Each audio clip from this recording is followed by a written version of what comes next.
The old music school building stood tall and proud against the Prague skyline, its weathered stone walls holding decades of musical secrets. 5 floors of classical architecture housed practice rooms, studios, and performance halls where generations of musicians had honed their craft. But it was the small apartment on the top floor that sparked the most whispers among students and staff alike.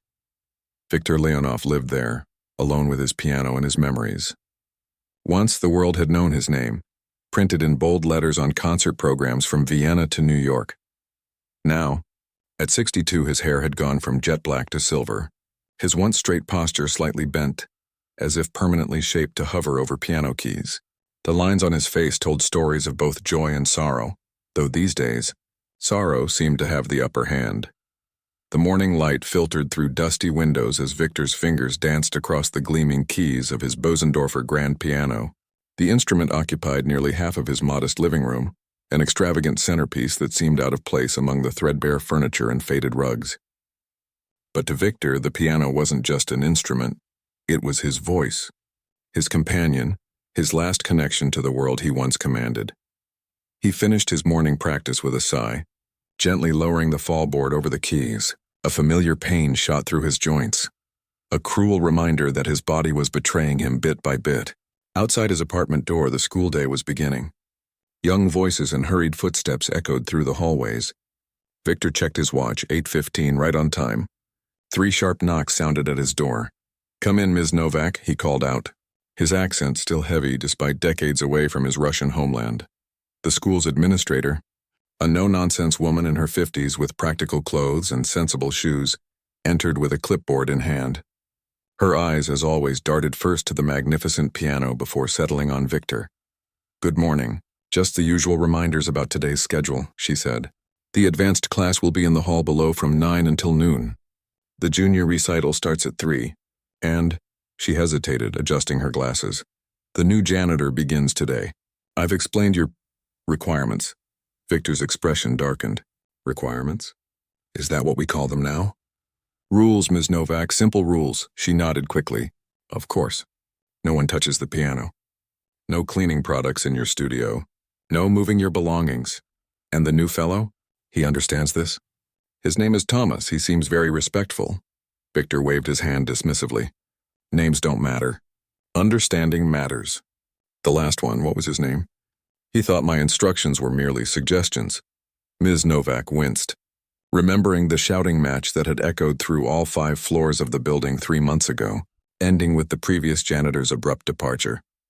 "This one will be different," she assured him. "He needs this job badly." "Don't we all?" Victor muttered, turning to gaze out the window at the morning bustle on the street below. "Don't we all?" After Ms. Novak left, Victor settled into his morning routine. A small pot of strong black tea, dry toast, a worn edition of chess problems from a Russian magazine. The familiar rituals kept him anchored when memories threatened to pull him back into the past or, worse, into the foggy episodes he'd been experiencing with alarming frequency. He was halfway through a particularly challenging chess problem when unfamiliar footsteps approached his door. Not the quick, determined click of Ms. Novak's sensible heels, not the energetic bounce of the students. These were heavy, hesitant, the steps of someone trying to be quieter than their size allowed. The knock, when it came, was gentle. Too gentle. "Enter," Victor called, his voice sharper than intended. The door opened slowly to reveal a mountain of a man, easily 6'4", with shoulders that nearly filled the doorframe. Despite his impressive size, everything about him, from his carefully combed hair to his neatly pressed uniform, suggested someone trying very hard not to be noticed. "Mr. Leonov." "I'm Thomas, the new—" He gestured to his janitor's uniform. "I was told to introduce myself."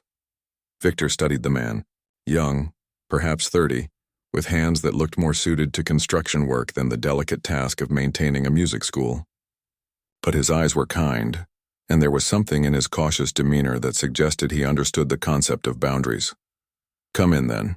But stop there." Victor pointed to a spot well away from the piano. Tomas obeyed, standing awkwardly with his hands clasped in front of him.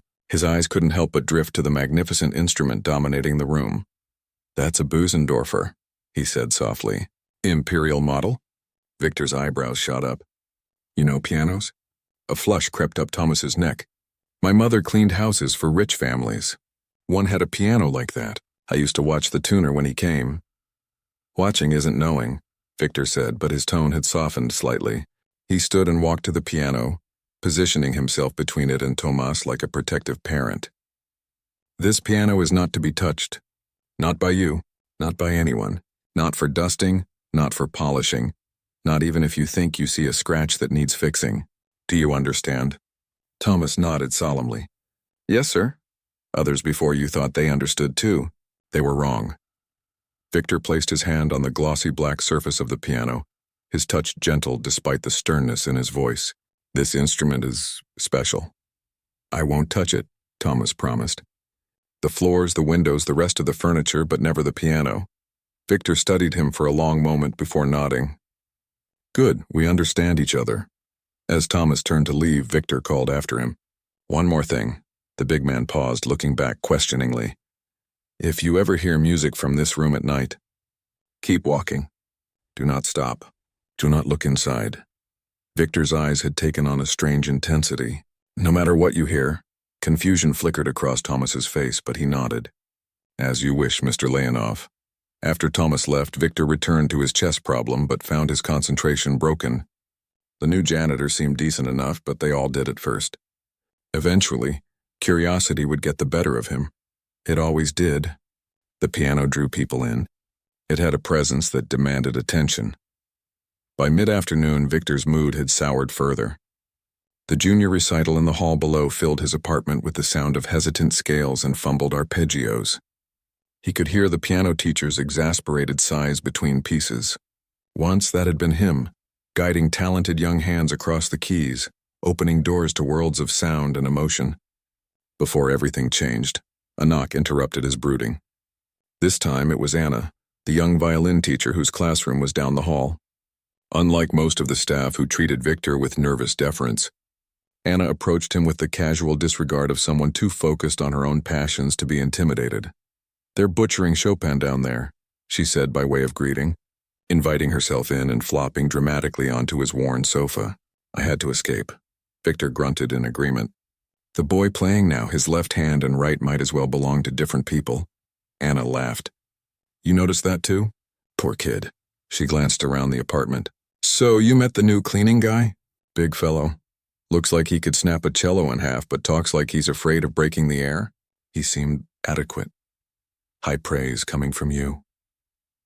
Anna stretched her arms overhead, then fixed Victor with a curious look. He was asking about you, you know. Victor stiffened.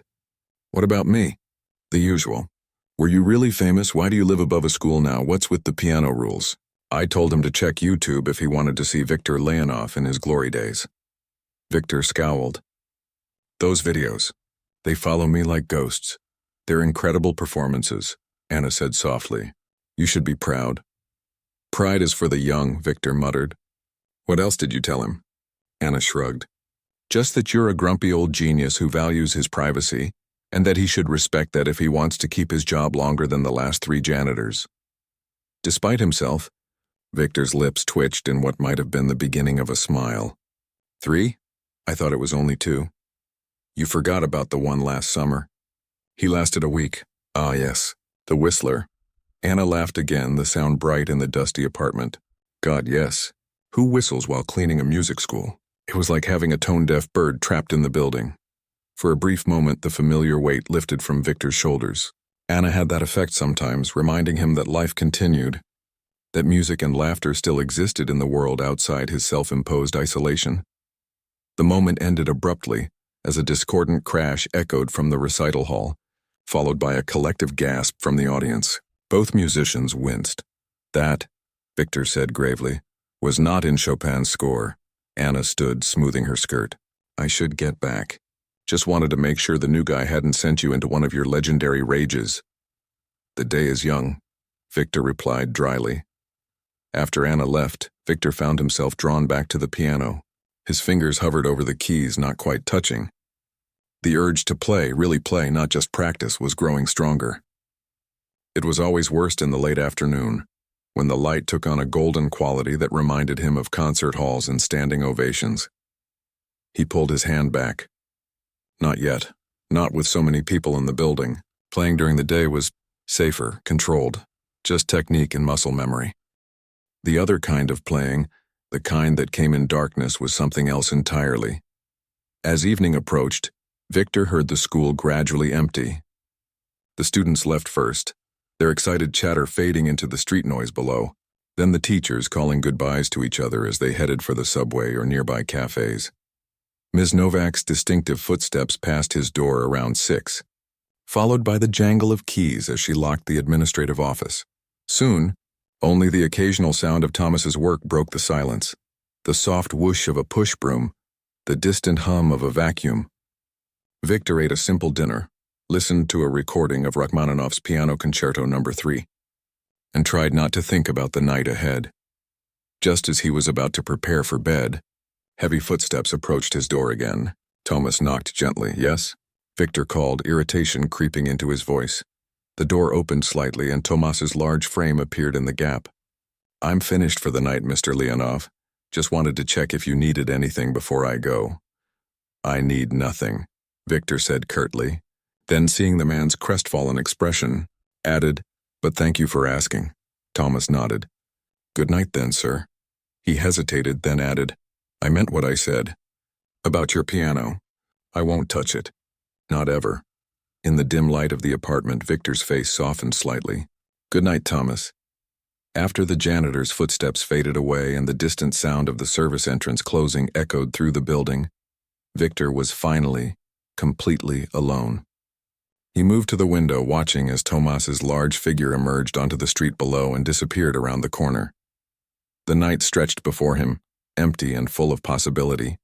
Victor turned to look at the piano, its polished surface gleaming in the lamplight like a dark mirror. His fingers tingled with anticipation. Or was it dread? "Not tonight," he whispered to himself, or perhaps to the piano. Not tonight, but even as he spoke, he knew it was a lie. The pull was too strong, the need too great. Soon, when the building was deeply quiet and the city's pulse had slowed to a murmur, he would give in. He would close his eyes, place his hands on the keys, and let whatever waited in the darkness flow through him. And tomorrow, the whispers about the reclusive maestro would continue, growing wilder with each telling, while Victor Leonov guarded his terrible secret behind a simple command that no one truly understood. "Don't touch my piano." Irina Petrov had been director of the Prague Academy of Music for 15 years. And in that time, she'd seen plenty of odd behaviors from brilliant musicians. Creative minds often came with quirks. A violinist who would only perform while wearing mismatched socks. A cellist who insisted on playing to his plants before each concert. A flutist who claimed she could hear colors. But Victor Leonov was different. His strangeness felt deeper somehow, like a shadow that grew longer as the day progressed. Tonight, Irina was working late. Budget proposals were due to the Ministry of Culture, and the future of their modest funding hung in the balance. The building had emptied hours ago, leaving behind the special kind of silence that old music schools possess. Not truly silent at all, but filled with the memory of sounds, like echoes caught in the walls. The clock on her office wall showed just past midnight when she first heard it. A single note, middle C, played so softly it might have been a trick of her tired mind. Irina looked up from her paperwork, head tilted. Another note followed, then another, hesitant at first, like someone testing the waters before diving in. "Thomas," she called out, wondering if the new janitor had decided to satisfy his curiosity about Victor's piano despite the warnings. But even as she said it, she knew better. These notes, even played softly, carried the unmistakable confidence of a master's touch.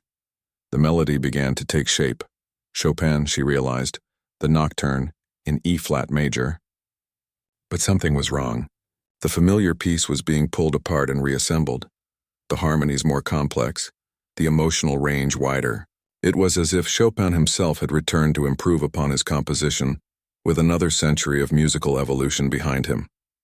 Drawn by both professional curiosity and a strange sense of unease, Irina rose from her desk and moved toward the sound. The music grew louder as she climbed the stairs, its complexity increasing with each step. By the time she reached the hallway outside Victor's apartment, the nocturne had transformed completely into something both foreign and achingly beautiful. The door to Victor's apartment was slightly ajar, A thin line of light spilling into the darkened hallway, the music poured through this opening like liquid gold, pulling Irina forward until she stood at the threshold, peering through the gap. What she saw made her press a hand to her mouth to stifle a gasp. Victor sat at the piano, his back straight, his head tilted slightly back. His hands moved across the keys with impossible speed and precision, fingers stretching to spans that should have been physically unachievable. But it was his face that truly shocked her, eyes completely closed, not in the way of a pianist momentarily lost in emotion, but sealed shut as if in deep sleep. Yet his expression was one of ecstasy, pain, and something like fear all mingled together. The music changed again, no longer recognizable as Chopin. Now it seemed to contain elements of Bach's mathematical precision, Liszt's technical fireworks, and something else entirely, something that made the hairs on Irina's arms stand up. It was music from nowhere and everywhere, ancient and yet unwritten. She must have made some small sound because Victor's hand suddenly paused. His head turned toward the door, but his eyes remained closed. "Who's there?" he called, his voice oddly distant as if he were speaking from the bottom of a well. Irina found herself unable to answer, frozen in place by the strangeness of what she was witnessing.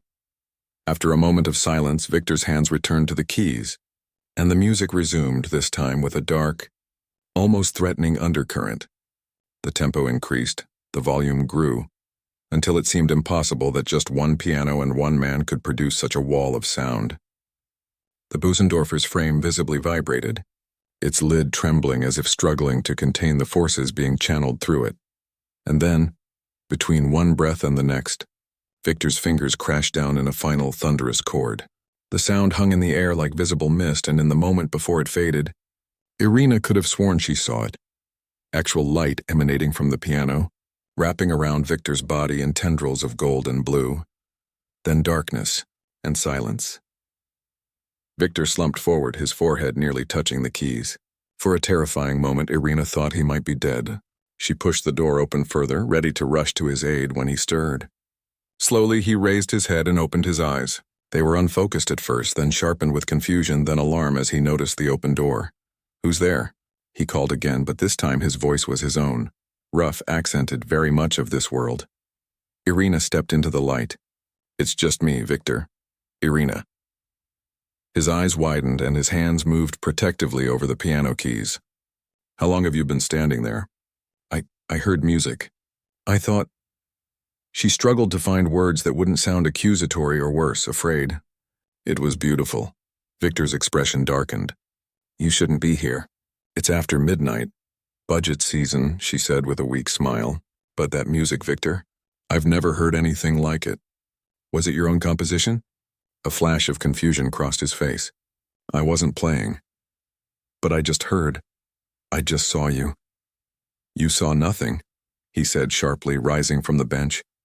He swayed slightly, one hand gripping the piano for support. "I was sleeping." "You must have heard a recording." Irina looked around the apartment. There was no stereo system, no speakers, nothing that could have produced the sound she'd heard. And no recording on earth could have created that living, breathing music that seemed to bend the rules of what was possible. "Victor, you need help," she said gently. "You look ill." Indeed he did. His face was ashen, with dark circles under his eyes like bruises. His hands, those magnificent instruments that had just performed the impossible, were trembling. "I'm fine," he insisted. "Just tired." "Please, Irina, go home. Forget what you think you saw or heard." Something in his voice, a note of genuine fear, made her nod and back toward the door. "We'll talk tomorrow," she promised. His bitter laugh followed her into the hallway. "Tomorrow I won't remember any of this. And neither should you." Sleep eluded Irina that night. Every time she closed her eyes, she saw Victor's face in that trance-like state, heard the impossible music that seemed to come from everywhere and nowhere. By morning, exhaustion had hardened into determination. Something was very wrong with Victor Leonov, and as both his employer and his friend, she needed to understand what. She arrived at the school earlier than usual, before the first students, before even Ms. Novak with her efficient routines and jangling keys. The building felt different in the pale morning light, less magical, more solid. It was harder to believe what she'd witnessed in these ordinary surroundings. As she passed Victor's apartment on the way to her office, she paused. No sound came from within. Should she knock? What would she even say? Good morning. I saw you possessed by some kind of musical spirit last night. How are you feeling? Before she could decide, the door opened and Victor himself appeared. The contrast with the man she'd seen last night was shocking. This Victor stood straight, his clothes neat, his eyes clear and alert. Only a certain pallor to his skin hinted at anything amiss. Director Petrov, he said formally. You're early today. Irina studied his face, looking for any sign of recognition, any acknowledgement of their midnight encounter. She found none. Victor, she said cautiously, how are you feeling this morning? He raised an eyebrow. Should I be feeling something in particular? I thought, after last night, a flicker of something, worry, fear crossed his features. What about last night? She hesitated, then made a decision. I heard you playing. It was extraordinary. Victor's expression closed like a door slamming shut.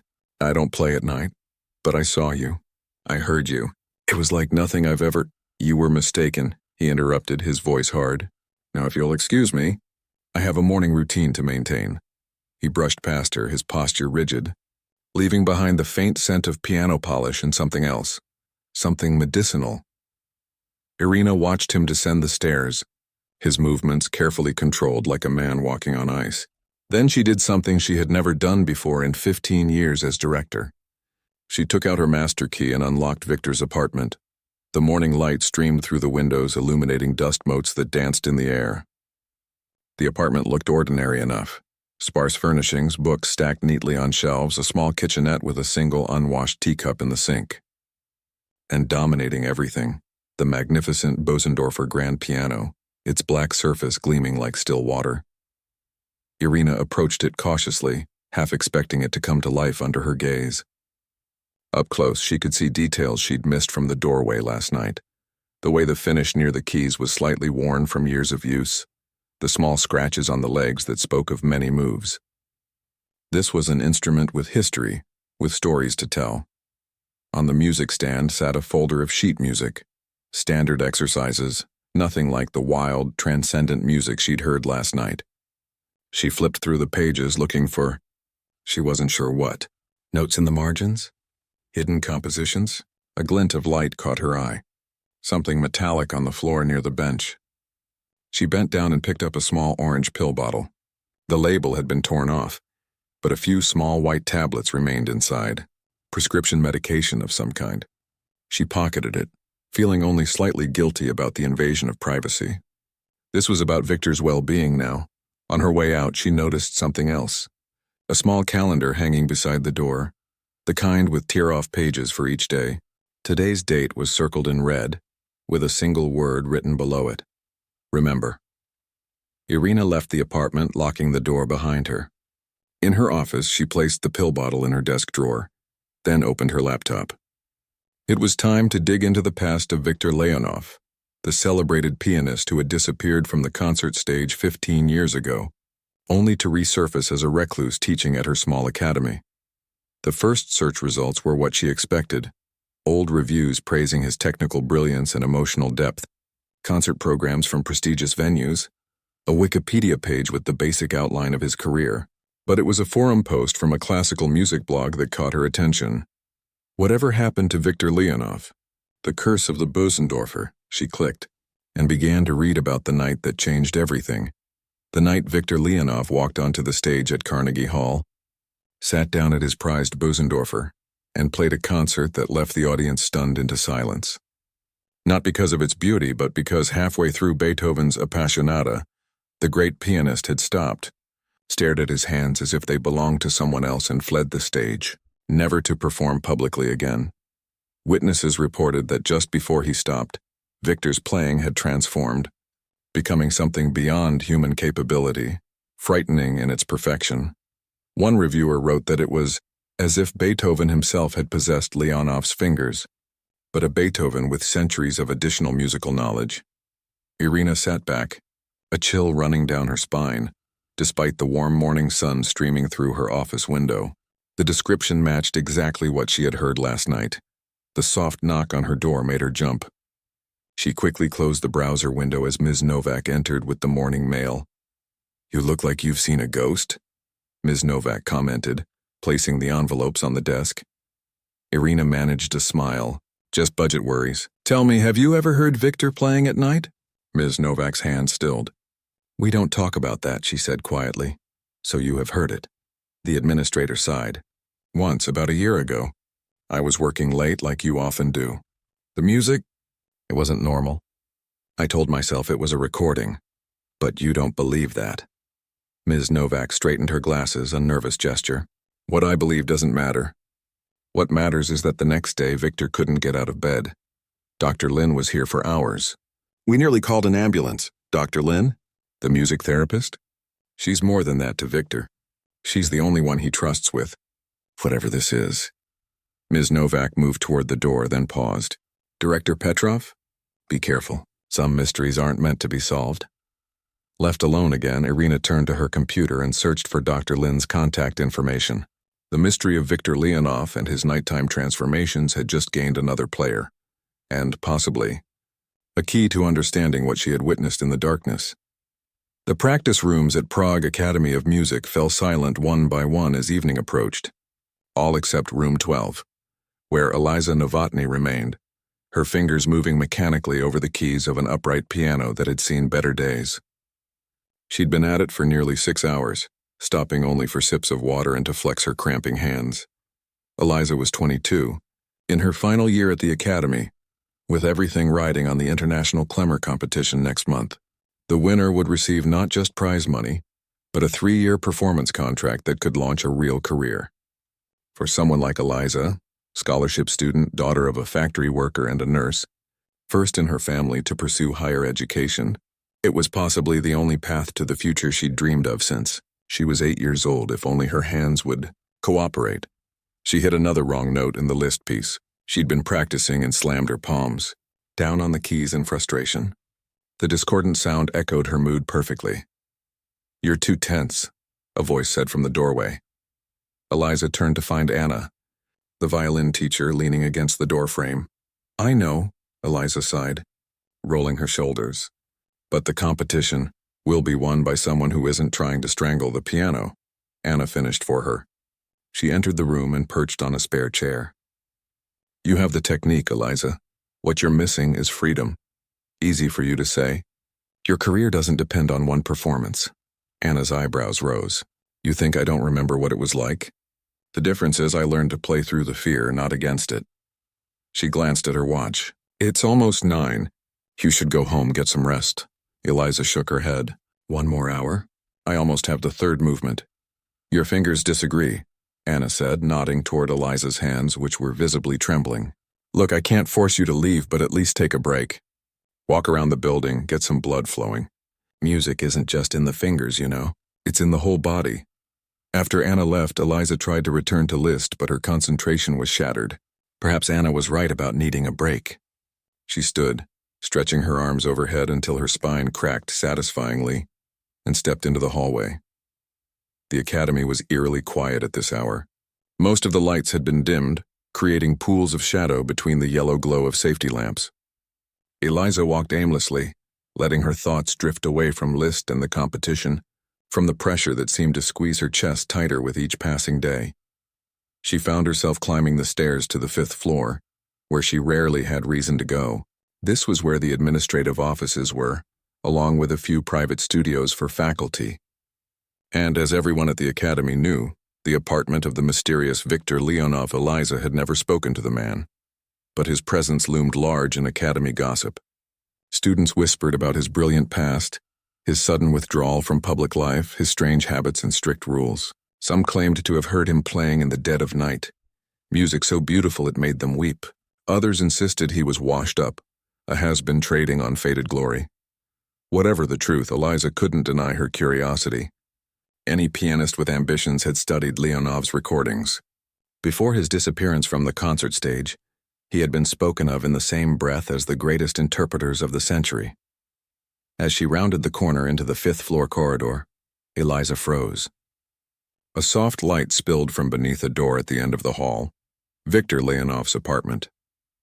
And from within came the faintest whisper of music. She should turn back. She knew the stories about how fiercely Leonov guarded his privacy, But the music, it pulled at her, a nearly physical sensation, like a hand gently guiding her forward. Eliza moved quietly down the hall until she stood outside the door. The music was clearer now, a simple Chopin prelude, played with such heartbreaking tenderness that tears sprang to her eyes. This wasn't the superhuman performance director Petrov had described witnessing. This was something else. Music distilled to its purest emotion, every note placed with exquisite care. Without thinking, Eliza leaned closer, her forehead nearly touching the door.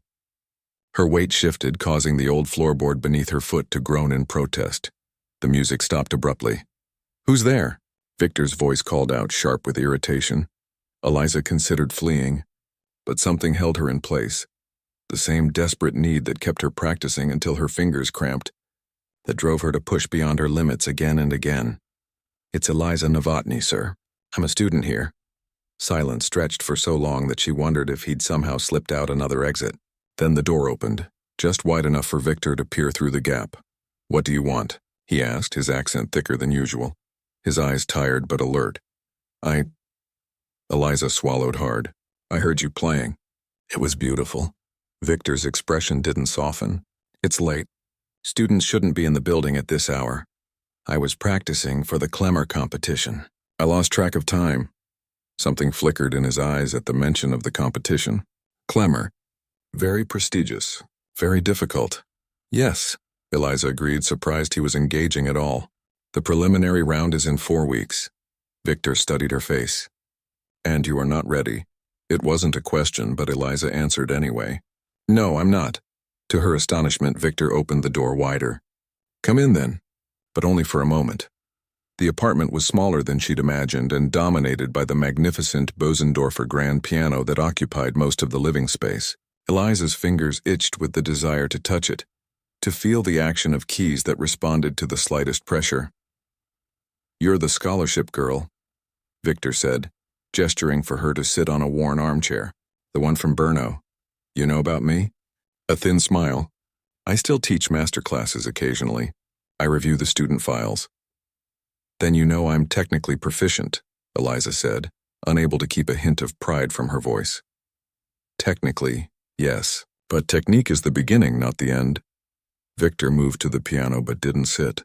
He rested one hand lightly on its surface, almost unconsciously protective. "What are you playing for Clemmer?" "Liszt's Transcendental Etude No. 10, Rachmaninoff's Prelude in G minor, and Bach's Partita No. 2. Victor nodded approvingly. "Ambitious program. Good range. But these are not just notes on a page, you understand. Each piece has a soul, a life beyond the composer's markings." "That's what I heard in your playing just now," Eliza said eagerly. "That's what I'm missing. My teacher says I play like a machine, all precision, no heart. And you think I can help you find this heart?" Victor's tone had shifted, grown colder. I was hoping you might consider coaching me." "Just for the competition?" Victor turned away, his shoulders tense. "I don't teach private students anymore. Please, Mr. Leonov, I've worked so hard to get this far. The Clemmer is my only chance at a real career. There are other teachers." "Better teachers?" "None who play like you do," Eliza insisted, rising from the chair. "I've studied your recordings for years. The way you find meaning in every phrase, the way you make the piano sing." "Recordings," Victor repeated almost to himself. "Ghosts, shadows of what was. But I just heard you playing. That wasn't a ghost. That was real, and it was—" She struggled to find the right word. "Transcendent." Victor's laugh was bitter. "You know nothing of transcendence, girl. Go back to your practice room. Work on your technique. Forget what you heard." "I can't," Eliza said, her voice breaking slightly. "Once you've heard what music can be, how can you settle for less? Please, I'll pay whatever you ask. I'll practice day and night. I just need someone to show me the way." For a moment, something like compassion softened Victor's weathered features. He looked at Eliza, really looked at her, taking in the shadows under her eyes, the calluses on her fingers, the determined set of her jaw. "You remind me of myself at your age," he said quietly. "Hungry, desperate, willing to sacrifice anything for music." He shook his head. "That is precisely why I cannot help you." "I don't understand." "No, you don't."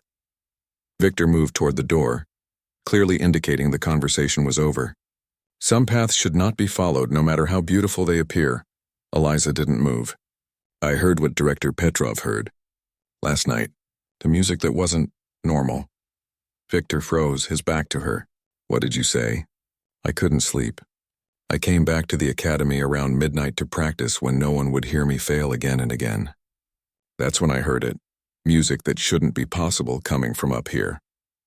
Eliza took a step toward him. That's what I want. That's what I need to win. Victor turned slowly, his face pale. You know nothing of what you're asking. Then tell me. Explain it to me. Eliza took another step forward, her desperation overriding her usual respect for boundaries. Whatever it is, some special technique, some mental state, I can learn it. I can master it. Mastery? Victor's laugh was hollow. Is that what you think this is? Mastery implies control. What you heard was not control. It was surrender. Surrender to what? Victor moved suddenly, stepping between Eliza and the piano as if protecting it, or protecting her from it. You should leave now. But Eliza had come too far to back down. The competition loomed before her like a cliff she was being forced to jump from, with no idea what waited below. If there was a secret, a key to unlocking the transcendent musicality she'd heard, she had to know it. Just once, she pleaded, edging around Victor toward the piano. Let me try whatever it is. Show me how— No! Victor's shout was so unexpected that Eliza stumbled backward. Don't touch my piano, poor guy. The strange phrasing, poor guy, made no sense, but the terror in Victor's eyes was real enough. He lunged forward, physically placing himself between Eliza and the instrument. You have no idea, he gasped, his breathing suddenly labored. The cost. The price. Alarm replaced disappointment as Eliza watched Victor's face drain of color. His hand clutched at his chest and his knees buckled. Mr. Leonov? Eliza rushed forward as he sank to the floor. Victor, what's happening? Should I call an ambulance? He gripped her wrist with surprising strength. No hospital. Call Dr. Lin. Number by the phone. Eliza spotted an old landline telephone on a small table, with a handwritten card beside it. She dialed quickly, her heart pounding. A woman answered on the second ring. Victor, is it happening again? This isn't Victor. It's Eliza Novotny, a student at the academy. Mr. Leonov has collapsed. He asked me to call you. Is he conscious? Is he breathing normally? The woman's voice was calm but urgent. Yes to both, but he's very pale and he was clutching his chest. I'll be there in 15 minutes. Tell him to take the medication in his bedside drawer. 1 white pill under the tongue. Stay with him until I arrive. Eliza relayed the instructions, then helped Victor to a small sofa against the wall. He directed her to the bedroom, where she found the pills exactly where Dr. Lin had said they would be. As Victor placed one under his tongue, color slowly returned to his face. He leaned back, eyes closed, breathing more easily. I'm sorry, Eliza said softly. I didn't mean to upset you. Victor's eyes remained closed. Not your fault. The piano, it wants to be played. It calls to those who can hear it. He opened his eyes, fixing Eliza with an intense gaze. And you can hear it, can't you? That's why you came tonight. Eliza nodded slowly. I thought it was just curiosity, or desperation about the competition.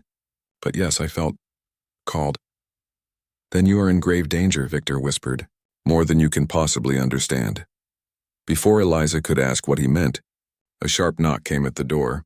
Dr. Lin had arrived, and with her, perhaps, answers to the mystery of Victor Leonov and his piano. Answers Eliza now feared as much as she craved them. Dr. May Lean had been treating Victor Leonov for nearly 15 years, ever since that fateful night at Carnegie Hall when his life had changed forever. She wasn't just his doctor, but perhaps his only friend, the only person who knew the full truth about him and his piano. When she entered his apartment and saw Eliza sitting beside him, her usually calm expression flickered with concern. You shouldn't be here, Dr. Lin said to Eliza, not unkindly but firmly. She was a small woman, barely over 5 feet tall, with silver-streaked black hair pulled back in a neat bun. Though she must have been in her 60s, she moved with the quick precision of someone half her age. I called you, Eliza reminded her. He collapsed. Dr. Lin nodded, setting her medical bag on the coffee table and pulling out a blood pressure cuff. Yes, and I appreciate that. But now you should go. Victor raised a weak hand. Let her stay, May. She heard it playing. She feels the pull. Dr. Lin's hand stilled. She looked from Victor to Eliza, her dark eyes suddenly sharp with worry. Is this true? Eliza nodded. I heard him playing last night. Music that didn't seem human. And tonight I felt drawn here, like the piano was calling me. She hesitated, then added, I'm preparing for the Clemmer competition. I thought Mr. Leonoff could help me. Help you, Dr. Lin repeated flatly. She turned to Victor. You haven't told her anything? There hasn't been time, Victor replied. But perhaps it's for the best. She should know the danger. What danger? Eliza asked, looking between them. What's happening here? Dr. Lin sighed and began taking Victor's blood pressure. First, I need to make sure he's stable. Then we can talk. For the next 15 minutes, Dr. Lin examined Victor thoroughly, checking his pupils, listening to his heart and lungs, taking his pulse at throat and wrist. She made him swallow 2 pills from her bag and drink a full glass of water. Only when she was satisfied with his condition did she turn her attention back to Eliza. How much do you know about Victor's career? She asked, settling into a chair across from them. Eliza shrugged. Only what everyone knows. He was brilliant, one of the greatest pianists of his generation. Then he had some kind of breakdown during a performance and disappeared from public life. A breakdown, Victor murmured. That's what they called it, Dr. Lin nodded. A convenient explanation. The truth is more complicated. She looked at Victor. May I? He waved a hand in permission. Tell her everything. She needs to understand what she's being drawn into. Dr. Lin turned back to Eliza. Victor didn't have a breakdown at Carnegie Hall. What happened that night was the culmination of something that had been building for months, ever since he acquired this piano. Eliza glanced at the magnificent Bosendorfer. In the dim light of the apartment, its black surface seemed to absorb the shadows rather than reflect them. I don't understand, she said. It's just an instrument, isn't it? Victor's bitter laugh made her jump. Just an instrument? Like a violin is just wooden strings? Like a human voice is just air moving through flesh? He shook his head. Some instruments have souls, young lady, and some souls are hungrier than others.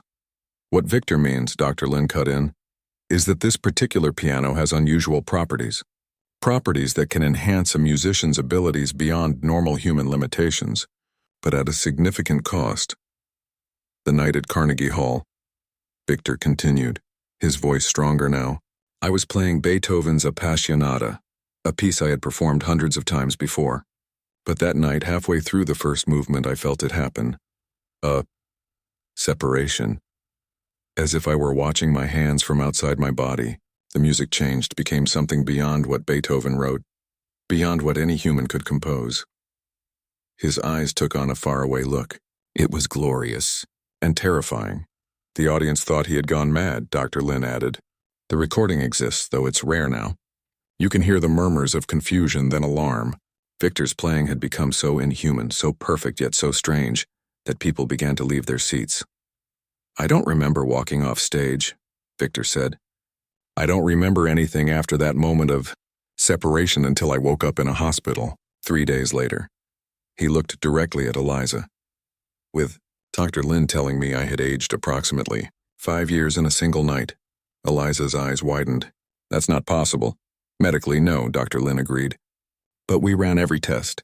Cellular degradation, telomere shortening, bone density loss, all consistent with a man 5 years older than Victor had been before the concert. And that was just the beginning, Victor said grimly. Each time it happens, each time the piano takes control, I lose a little more of my life. A month, a year, depending on how long it plays through me. Eliza looked at the piano with newfound fear. But why? How? Dr. Lin removed her glasses, polishing them on her sleeve, a gesture that seemed to buy her time to consider her words. I'm a medical doctor with training in music therapy.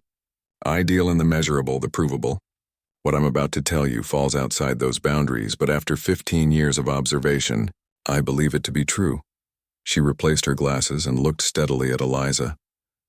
This piano was created by a man named Anton Weiss, a little-known Austrian instrument maker in the late 19th century. Weiss was obsessed with capturing what he called the perfect sound, the ideal expression of music beyond human limitation. Like composers who could hear their symphonies perfectly in their heads but lacked the skill to play them as they imagined. Victor added. Dr. Lin nodded. Exactly. According to the story, Weiss made a bargain to achieve this goal. What kind of bargain and with whom or what depends on which version you believe. Some say he sold his soul to dark forces. Others claim he captured the spirits of dying musicians. The most plausible version, if any can be called plausible, is that he sacrificed his own life force, embedding it into his final creation, this piano. That's a fairy tale, Eliza said, but her voice lacked conviction.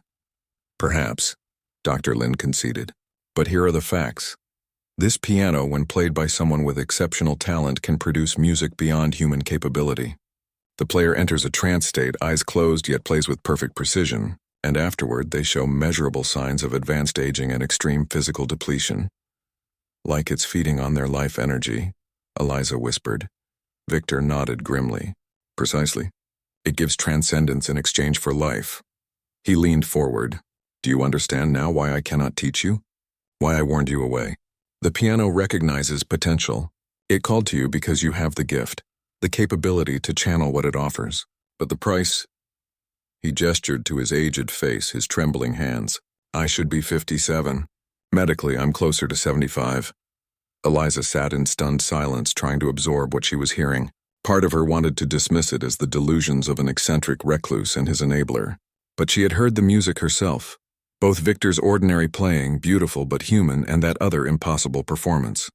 And she had felt the pull, the call of the piano that had drawn her to this apartment on the 5th floor. Why don't you get rid of it? She asked finally.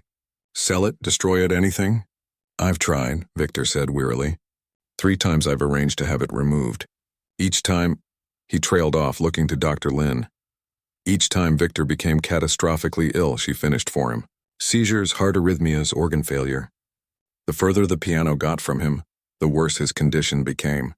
The 3rd time, he was clinically dead for almost 2 minutes. We're bound, Victor said simply, until it's taken everything I have to give. Or until we find a way to break the connection, Dr. Lin added, with the determined tone of someone who had been searching for such a solution for years. Eliza's mind raced with questions. But before she could voice any of them, a sharp knock at the door made them all turn. Victor, it's Irina, are you all right? I saw lights and heard voices. Dr. Lin moved quickly to the door, opening it just enough to reveal Director Petrov's concerned face. He's fine, Irina.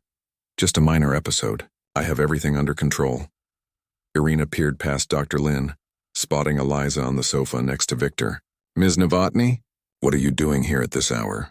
Before Eliza could answer, Victor spoke up. She was helping me organize some sheet music. I'm considering coaching her for the Clemmer competition. Eliza stared at him in surprise.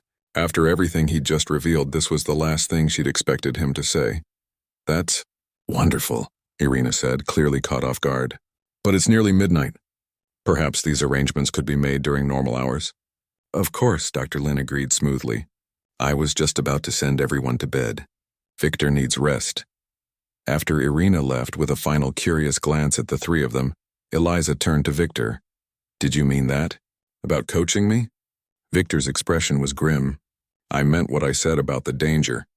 But now that you know, now that you've been drawn in, perhaps it's better if I can watch over you, guide you. He looked at the piano, his face a mixture of love and hatred. Teach you how to resist its call. Dr. Lin shook her head. Victor, are you sure? The competition is so soon and your condition is manageable thanks to your care, he interrupted. And Eliza needs protection more than I need caution now. He turned to Eliza, his eyes intense. I'll help you win the Clemmer, Ms. Novotny. Without shortcuts, without surrender to what that thing offers. I'll show you how to find the music within yourself, not from some external power. But what about... Eliza glanced at the piano. We'll practice in the main hall, not here, Victor said firmly. You'll never touch this piano, never play it, not even once, do you understand? The weight of his words pressed on her. This was what she'd wanted. Coaching from Victor Leonov. A chance at winning the competition that could change her life. But it came with knowledge she couldn't unlearn and danger she was only beginning to comprehend. I understand, she said finally. And I promise. After Eliza left, walking home through the quiet Prague streets with her mind spinning, Dr. Lin turned to Victor with concern in her eyes. You know what will happen, she said quietly. The piano won't let her go now that it's found her. It will call to her, stronger each day, especially as the competition approaches and her need grows more desperate. Victor nodded, suddenly looking every one of his artificially advanced years. I know, but this time we're prepared. This time we might finally understand enough to break its hold. He looked toward the piano, its presence dominating the room even in silence. And perhaps save a young life from my fate. What neither of them knew was that at that very moment, Eliza had stopped halfway down the street looking back at the darkened windows of the 5th floor, her fingers unconsciously moving in the air, playing melodies she had never learned yet somehow knew by heart. The weeks leading up to the Clemmer competition passed in a blur of intense practice sessions for Eliza. True to his word, Victor worked with her daily, but always in the main performance hall of the academy, never in his apartment with the Bösendorfer. His teaching methods were demanding but effective, less focused on technical perfection, which Eliza already possessed, and more on connecting emotionally with the music. You play like you're afraid to make mistakes, Victor told her during one particularly grueling session. But the greatest performances include risk. You must be willing to fall in order to truly soar. Eliza's fingers paused over the keys of the hall's concert grand. That's what I've been taught my whole life, to avoid mistakes at all costs. Victor shook his head. That creates technicians, not artists. When you play safely, the audience hears notes. When you risk everything, they hear music. He demonstrated with a passage from the Liszt etude she was preparing, deliberately playing, with abandon, allowing small imperfections but creating something that made Eliza's breath catch. Under Victor's guidance, Eliza's playing transformed. The technical brilliance remained, but now it served the music rather than showcasing itself. Even Anna, passing by the hall during a lesson, stopped to listen, giving Eliza an encouraging thumbs up through the doorway. But as her playing improved, so did the frequency of the dreams. They came almost nightly now. Dreams of sitting before the Bösendorfer in Victor's apartment, her fingers moving of their own accord, producing music of such transcendent beauty that she woke with tears on her cheeks.